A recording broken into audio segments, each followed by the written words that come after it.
আকাশের দিকে তাকান, আপনার রব বলছে সূরা মুলকের 3 নম্বর আয়াতে, আল্লাযী খালাকা সাবআ সামাওয়াতিন তিবাকা মা তারা ফি খালকির রহমান মিন তাফাউত ফারজিল বাসার।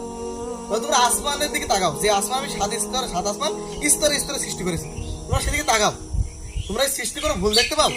সুম্মারজিল বাসার কাররাতাইনি ইয়ানকালিব ইলাইকাল বাসারু খাসিয়া ওয়া হুয়া হাসিব। তোমরা একের পর এক দৃষ্টিপাত করো, তোমরা তোমার রবের কোনো ভুল দেখতে পারবে না, কিন্তু তোমাদের ওই দৃষ্টি অনুরূপ ভাবে দুর্বল ক্লান্ত হয়ে তোমার দিকে ফিরে আসবে, তারপরও কোনো ভুল দেখতে পারবে না। আমরা একটা ঘর বানাতে গেলেও সাইডে পাশে পিলার দিই কেন? ব্যালকনির জন্য। চিন্তা করতে হবে খুঁটিবিহীন আসমান কিভাবে আসে, এইগুলো চিন্তা করতে হবে। তার সম্বন্ধে যত জানবো তত আমাদের জ্ঞান আসবে, তার সম্বন্ধে জানতে হবে, বিকল্প কোনো রাস্তা নেই। যেহেতু ওই যে প্রশ্ন প্রথম করলাম যে মান রব্বুকা, তোমার রবকে আল্লাহ, তা আমরা এখন সুন্দরভাবে বলতে পারছি। আমরা যদি দুনিয়ায় তার সম্বন্ধে না জেনে কবরে যাই, তাহলে সেই দিন আমাদের মুখ থেকে আল্লাহ বেরোবে।